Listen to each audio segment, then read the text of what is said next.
आज के इस वीडियो में हम BSc fourth semester botany angiosperm का यहाँ पास मोस्ट इम्पोर्टेंट क्वेश्चंस पेपर देखने वाले हैं। अभी तक आपकी यूनिवर्सिटी में एग्जाम नहीं हुआ है तो ये क्वेश्चंस पेपर खासकर आपके लिए ही लाया गया है। तो ये सारे क्वेश्चंस को अच्छे से करके चले जाइएगा। ये जो सारे क्वेश्चंस है मोस्ट इम्पोर्टेंट है। यहाँ से लॉन्ग टाइप क्वेश्चंस आपके भी एग्जाम में आने के चांसेस 100% है। तो ये क्वेश्चंस को अच्छे से करके चले जाइएगा। इंपॉर्टेंट क्वेश्चन है। तो सबसे पहले हम यहाँ पास एमसीक्यू क्वेश्चंस देखेंगे। यहाँ पास फर्स्ट क्वेश्चन देखिए, निम्न में से कौन सा प्रकृति प्रणाली का वर्गीकरण है? तो कौन सा है? तो इसका राइट आंसर आएगा बेंथामेमम हुकर, इसका राइट आंसर आएगा। यहाँ पास आंसर आप लगाते जाइएगा। इसके बाद सेकंड देखिए, हार्वेरियन सीट का आकार होता है। तो इसका राइट आंसर आ जाएगा ऑप्शन नंबर बी, 30 सेंटीमीटर गुना 50 सेंटीमीटर, इसका राइट आंसर है। इसके बाद हम थर्ड एमसीक्यू क्वेश्चन देखेंगे। ये एमसीक्यू क्वेश्चन इंपॉर्टेंट है, तो ये सारे एमसीक्यू क्वेश्चंस को करके चले जाएगा। परसों यूनिवर्सिटी वाले अगर अभी तक आपके यूनिवर्सिटी में एग्जाम नहीं हुआ है तो आप क्या करिएगा, फिलिंग द ब्लैंक की तैयारी कीजिएगा, या तो एक वाक्य में उत्तर की तैयारी कर सकते हैं आप। इसके बाद यहाँ पर थर्ड एमसीक्यू देखिए, टेक्सा की न्यूनतम स्थान है। टेक्सा की न्यूनतम स्थान क्या है? स्पेसीज, ठीक है, स्पेसीज इसका राइट आंसर है। इसके बाद यहाँ पर फोर्थ क्वेश्चन देखिए, रेसिमोस असीमाक्षी रेशम पुष्प क्रम रेपलम के साथ द्विअंडपीय कार्पेल समकालीन सिलिक्वा फल के साथ टेट्राडायनम्स केसर किस कुल में पाया जाता है? यहाँ पास क्वेश्चन पूछा गया है। फोर्थ एमसीक्यू क्वेश्चन का राइट आंसर क्या आएगा? तो ब्रेसिकेसिस का राइट आंसर आ जाएगा ऑप्शन नंबर डी। इसके बाद नेक्स्ट यहाँ पास देखिए, सबसे छोटा बीज उपस्थित होता है, किसमें उपस्थित होता है? तो इसका राइट आंसर आ जाएगा ऑर्किडेसी। इसके बाद नेक्स्ट एमसीक्यू यहाँ पास देखिए, 6 देखिए, ब्लूम किस कुल में पाया जाता है? तो इसका राइट आंसर आ जाएगा ऑप्शन नंबर डी, पोएसी में पाया जाता है। इसके बाद यहाँ पास देखिए, जड़ की पहचान है। तो जड़ की पहचान क्या होती है? ये सभी जड़ की पहचान होती है, ठीक है। रेडियल हो गया, क्लोएज हो गया, एक साक्ष हो गया, ठीक है। इसके बाद हम यहाँ पास एट एमसीक्यू क्वेश्चन देखिए, कॉर्टेक्स के चारों कोणों पर 4 उल्टे संवहनी ऊतक उपस्थित रहते हैं। तो किसके रहते हैं? तो इसका राइट आंसर आ जाएगा बोरहेविया, इसका राइट आंसर आ जाएगा, आप टिक लगा लीजिएगा। इसके बाद यहाँ पर 9 क्वेश्चन देखिए, एक प्ररूपी भ्रूण कोश है, तो कौन सा है? तो इसका राइट आंसर आ जाएगा पॉलीगोनम, इसका राइट आंसर है। इसके बाद यहाँ पर 10 क्वेश्चन देखिए, यदि एक अंडाशय में एक से अधिक भ्रूण विकसित हो तो उसे कहते हैं, क्या कहते हैं? तो इसका राइट आंसर आ जाएगा बहुभ्रूणता कहते हैं। इसके बाद हम यहाँ पर खंड बी देखेंगे। 100 शब्द आपकी शब्द सीमा रहती है परसों यूनिवर्सिटी वाले, एंड बाकी यहाँ पर 150 से 100 शब्द सीमा आप देख सकते हैं।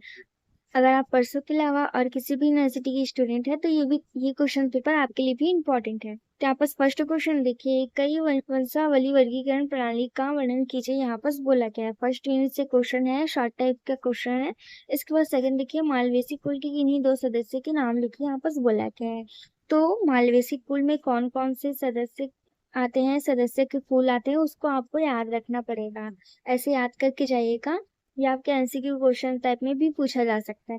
इसके बाद यहाँ पर थर्ड क्वेश्चन देखिए, परागण को परिभाषित कीजिए। यहाँ पर बोला गया है। यहाँ पर फोर्थ यूनिट से क्वेश्चन देखिए, हृदय लकड़ी को परिभाषित कीजिए। यहाँ पर बोला गया है। तो ये क्वेश्चन जो है मोस्ट इम्पोर्टेंट है। ये क्वेश्चन आपके भी एग्जाम में आने के चांसेस है। इसके बाद नेक्स्ट यहाँ पर देखिए, खंड सी सेक्शन सी में यहाँ पर देखेंगे लॉन्ग टाइप क्वेश्चंस देखेंगे, जो आपकी शब्द सीमा कितना रहता है? 350 रहते हैं। तो यहाँ पर हम लोग सबसे पहले मोस्ट इम्पोर्टेंट क्वेश्चन देखेंगे। मोस्ट इम्पोर्टेंट है बेंथाम हुकर का वर्गीकरण की गुण दोष, ठीक है। बेंथाम हुकर के वर्गीकरण के गुण दोष, ये हर यूनिवर्सिटी में आएगा। ये क्वेश्चन जो है वो हर यूनिवर्सिटी के एग्जाम में जरूर आएगा, ये आएगा, 100% आएगा, ठीक है। ये क्वेश्चन को अच्छे से करके चले जाइएगा, मोस्ट इम्पोर्टेंट क्वेश्चन है ये। पर्सन यूनिवर्सिटी वाले भी ये क्वेश्चन को करके चले जाएगा, मोस्ट इम्पोर्टेंट है। इसके बाद इसके और में देखिए, ICBN सिद्धांत और नियम दीजिए। यहाँ पर बोला गया है 10 मार्क के क्वेश्चन में इसको पूछा गया है। अगर ये आपके 10 मार्क के क्वेश्चन में नहीं आता तो 5 मार्क के क्वेश्चन में जरूर पूछा जाएगा। तो ये फर्स्ट से जो 2 क्वेश्चन है मोस्ट इम्पोर्टेंट है। एक तो ये 10 मार्क के क्वेश्चन में 100% आएगा, और ये जो क्वेश्चन है ये आपके 5 मार्क के क्वेश्चन में आ सकता है। इसके बाद यहाँ पर सेकेंड से क्वेश्चन देखिए, कुल पोएसी का टेक्सोनॉमिक वितरण दीजिए। यहाँ पर बोला गया इम्पोर्टेंट है, कुल पोएसी इम्पोर्टेंट है ना, कुल पोएसी इम्पोर्टेंट है। इसके आगे इसका उपक्रम, पुष्प चित्र, बाकी सब ऐसा दिया जा सकता है। यहाँ पर से ऐसा ये चेंज हो सकता है, लेकिन कुल पोएसी इम्पोर्टेंट है। पोएसी को एक बार करके जरूर जाइएगा। इसके बाद इसके और में देखिए, कुल U4VAC का टेक्सोनामक वितरण दीजिए, मतलब उसके अंदर आपको क्या क्या आता है वो सबको लिखना होगा। यहाँ पास ध्यान रखिएगा, फर्स्ट यूनिट से आपका बॉटनिकल गार्डन भी पूछा जा सकता है, ठीक है। वनस्पति उद्यान क्या होता है, प्रमुख वनस्पति उद्यान का वर्णन कीजिए, ऐसा भी पूछा जा सकता है। तो आप बीएससी फोर्थ सेमेस्टर बॉटनी का इंपॉर्टेंट क्वेश्चन देख लीजिएगा, सारी यूनिवर्सिटी वाले के लिए होगा वो क्वेश्चन पेपर। तो वहाँ पर सारे जो क्वेश्चन है इंपॉर्टेंट क्वेश्चन है जो कि आपके एग्जाम में आने के चांसेस है।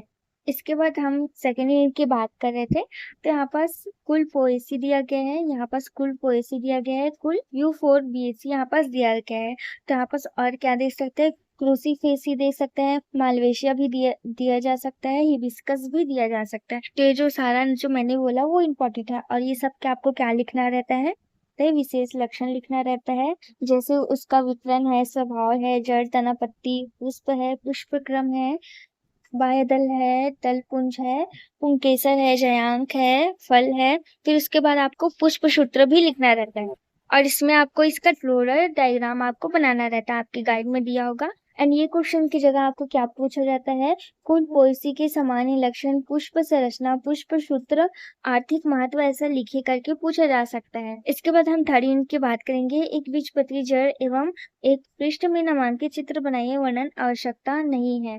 तो यहाँ पास बोला गया है एक बीजपत्री एक पृष्ठ में नामांकित चित्र बनाइए, वर्णन की आवश्यकता नहीं है, यहाँ पर सिर्फ चित्र बनाइए करके यहाँ पर बोला गया है। इसके बाद यहाँ पर देखिए और में दिया गया है, एक पृष्ठ पर नामांकित द्विदलीय जड़ का चित्र बनाइए, वर्णन की आवश्यकता नहीं है। तो यहाँ पर सिर्फ चित्र बनाइए करके बोला जा सकता है, लेकिन ऐसा नहीं होता। इसके जगह एक बीजपत्री द्विबीजपत्री का चित्र बनाइए और वर्णन कीजिए, ऐसा भी आ सकता है थर्ड यूनिट से।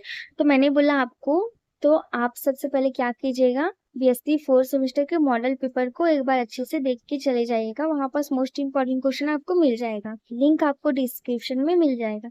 इसके बाद यहाँ पर फोर्थ यूनिट का क्वेश्चन देखिए, आवृत्ति बीजी में विभिन्न प्रकार में पाए जाने वाले अंडाशय में संक्षिप्त लिखिए। तो ये इंपॉर्टेंट है, आवृत्ति बीजी के प्रकार पाए जाने वाले अंडाशय। इसके बाद इसके और में देखिए, आवृत्ति बीजी में एक ही स्पोरी भ्रूण के उसके विकास का वर्णन कीजिए, यहाँ पर बोला गया है। तो ये भी क्वेश्चन इंपॉर्टेंट है, ये क्वेश्चन को करके चले जाइएगा, इंपॉर्टेंट क्वेश्चन है ये सारे।